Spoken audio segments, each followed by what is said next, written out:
Pakistani team की मायूस कुन कारकर्दगी के बाद अब पाकिस्तान का अगला असाइनमेंट जो है वो 29 अगस्त से शारजा में जो 3 मुल्की T20 क्रिकेट सीरीज शुरू हो रही है अफगानिस्तान और मुत्तहिदा अरब अमारात के दरमियान वो है। लेकिन वनडे इंटरनेशनल मैचेस में पाकिस्तान की कारकर्दगी जवाल की तरफ गामजन है।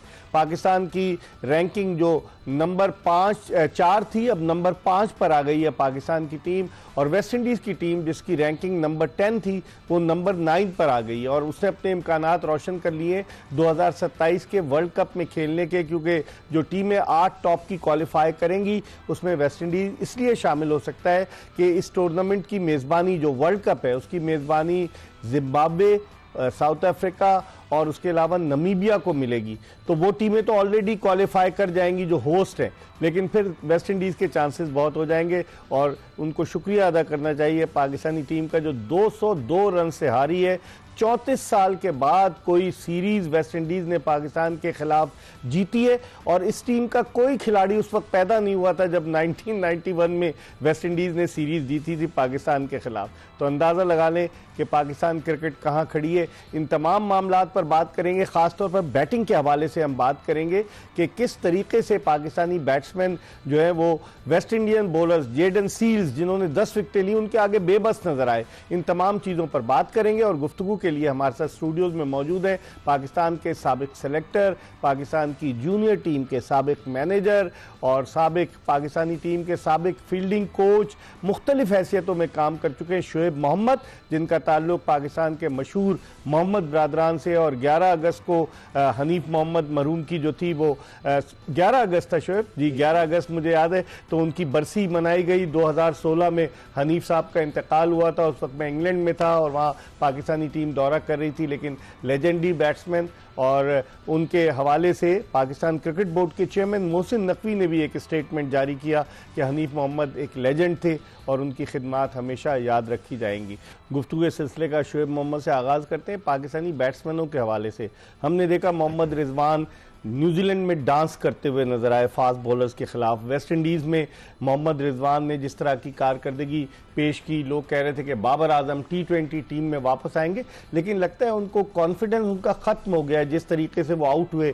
और शोएब टेक्निकली ज़्यादा बताएंगे कि बाबर आजम इन स्विंगर पर आउट हो रहे हैं। शोएब क्या कहेंगे आप? बिल्कुल जो एक्सपेक्ट कर रहे थे हम सब, वो ये दोनों टॉप प्लेयर्स जो हैं पाकिस्तान के वो परफॉर्म नहीं कर सके, लेकिन मेरा अंदाज़ा है कि दे वर प्रेस फॉर टाइम। गेंद थोड़ा सा तेज आ रहा था और वो समझ रहे थे कि जो पिछले दिनों जो पेस के ऊपर खेलते रहे हैं या दूसरी कंट्रीज के अंदर उस किस्म की पेस, ये थोड़े से यंगस्टर्स हैं, फास्ट बॉलर्स हैं, वेस्ट इंडियन और तगड़े हैं थोड़े से, और खासतौर पे सील्स और दूसरे भी जो हैं उन्होंने जोर लगा रहे थे। और हमारे बैट्समैन आप ज्यादातर जो आउट हुए हैं आप नोट करें कि वो लेट खेले हैं, वो बॉल को देर से समझ रहे थे। ऐसा नहीं है कि लूज डिलीवरी है और लूज शॉट पे आउट हो गए, ऐसा नहीं है, उन्होंने इनको आउट किया है। और जो बाबर आजम की आपने बात की, मेरा अंदाजा है कि वो अपने फैंसी शॉट जो कवर के थ्रू खेलते उसका ज्यादा वेट कर रहे होते हैं रादर देन जो बॉल की मेरिट है उसके ऊपर। सिंगल डबल भी तो रन आपको बनवाते हैं और आपका occupy the crease for longer वाली जो बात है वो चीज होना बहुत जरूरी है। ये 50 ओवर्स का मैच है, इस टेस्ट मैच इसके अंदर, इसमें एक तरह की तकरीबन मोर और लेस आपको against good fast bowling strategy अपनानी होती है। आपकी स्किल्स का इम्तिहान है, स्किल का है। और सिंगल डबल्स के बगैर तो आप इसको कोई 10 में से क्या 20 इनिंग में एक दिन ऐसा आएगा जिसमें चौके छक्के और कुछ सिंगल्स होंगे, ज्यादा बाउंड्रीज होंगी, लेकिन that would be once in a blue moon.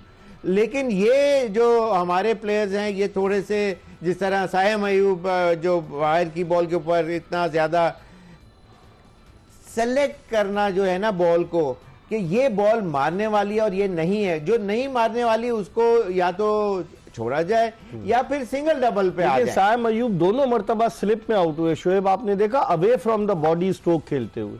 Exactly तो वो इसका मतलब ये कि वो पहले से प्री प्लान था कि जहां भी बॉल आएगी या हवा में थोड़ा सा ज्यादा दिखी, इसका मतलब हवा का मतलब है कि गेंद आगे है तो उसके ऊपर बॉल के ऊपर हमला कर देना है।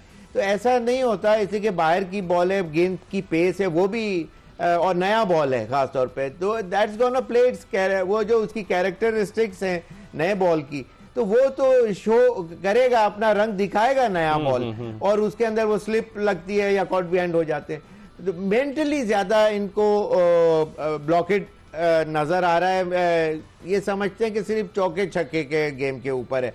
अगर हैंसन ने आके कुछ कह दिया कि जी मुझे हर ओवर में, हैसन, हाँ वो हमेशा हैसन का अगर माइंडसेट चौके और छक्कों का है, तो इस तरह क्रिकेट, उसने क्रिकेट कितनी खेली है, और खास तौर पे इस तरह के जो जब ये कोचेज इन लोगों को ले आते हैं, इनके कोई सींग नहीं निकले हुए हैं कि इनको कुछ ज्यादा क्रिकेट, आपने देख लिया ना अब क्या रिजल्ट है, तो सारा बुखार जो है वो उतर गया है। लेकिन साइम कता कलाम, साइम अयूब की अगर हम बात करें, उसने बड़ी अच्छी परफॉर्मेंस दी ऑस्ट्रेलिया में और साउथ अफ्रीका में, फिर उसके बाद वो अनफिट हो गया, अनफिट होने के बाद वापस आया, T20 सीरीज में उसने 250 किए।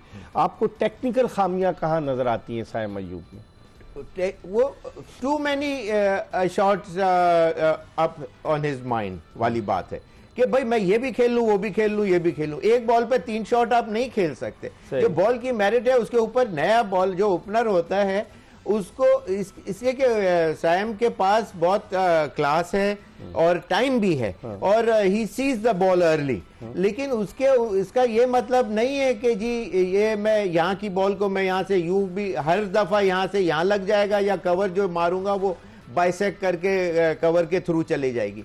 मतलब ये है कि अगर उसको सिर्फ placement, timing, pace of the ball को यूज करना, या सिंगल डबल के ऊपर बाद दफा सिर्फ रोक के भी भाग के आपको रोटेशन ऑफ स्ट्राइक को T20 स्टाइल में नहीं खेल रहा वो, वनडे भी एग्जैक्टली वही तो मेरा मतलब है कि एक बॉल पे 3 शॉट खेलने का मतलब ही यही है कि too many shots up his on his mind वाली बात है, और वो वही खेलना चाहते हैं कि बस अपना आर्म को रिलीज करें। 50 ओवर का मैच है, पूरी इनिंग है। पाकिस्तान कितनी दफा T20 में आउट हो जाती है, 20 ओवर पूरे नहीं खेल पाती, ये तो फिर 50 ओवर है, इसमें भी पहले आउट हो रहे हैं आप 25वें 26वें ओवर में। तो आप इससे अंदाजा लगाएं कि ये क्या माइंडसेट होगा। इनको ट्वीकिंग की जरूरत है। इनको इस तरह के जो, या तो आप इस तरह के जो कोचेज आते हैं, बैटिंग कोच हनीफ मलिक है जो इस्लामाबाद यूनाइटेड का है, तो फर्स्ट क्लास खेला है वो। वही मेरा मतलब है कि जब जितना खेले हैं उतना ही आप सिखा सकते हैं, उससे ज्यादा आपको खेल में आप सीखते हैं। That is your test. जो आपने अपनी जिंदगी में क्रिकेट खेल के जो सीखा होता है, किताबें पढ़ के अगर आ जाता तो फिर इस तरह तो हर कोई किताब पढ़ के सुपर हीरो बन जाता, या कोचेज में उनका नाम आ जाते। ये हमारे बोर्ड की बहुत बड़ी गलतियां हैं, जो ये जब तक रेक्टिफिकेशन प्रोसेस नहीं होगा, करेक्टिव मेजर्स नहीं लिए जाएंगे, ये सॉरी सागा चलता रहेगा। हार्ट बीट वाली सक्सेस और जो लॉसेस हैं वो इसी तरह नजर आएंगी। इसमें आपको कहना चाहिए ग्रेट शेक्स पाकिस्तान ओवरनाइट जीतती चली जा रही है, ऐसा नहीं नजर आएगा। इसलिए कि ये लॉज ऑफ फिजिक्स का भी है, और इनका अपना कैपेबिलिटी भी तो देखें, पता चलता है। कैपेबिलिटी अगर इतनी नहीं है और आपने वो चीजें प्रोड्यूस तैयारी नहीं की हुई अपने बैकग्राउंड में, अपने प्लेयरों के अंदर बंच में, तो फिर ये इसी तरह रहेगा। इस पर हम मजीद बात करेंगे। और शुएब मोहम्मद ने कोचेस की बात की कि कितने कोच हम आजमा चुके हैं। मोहम्मद हफीज़ भी डायरेक्टर कोचिंग रहे, उससे पहले मिकी आर्थर रहे, फिर उसके बाद जेसन गिलेस्पी आ गए, गैरी कर्स्टन आ गए, फिर अब माइक हैसन आए। कोचेस की तब्दीली क्या पाकिस्तानी क्रिकेट टीम की कारकर्दगी पर असरअंदाज हो रही है? इसके हवाले से हम शुएब मोहम्मद से बात करेंगे एक ब्रेक के बाद। Stay tune to Express news.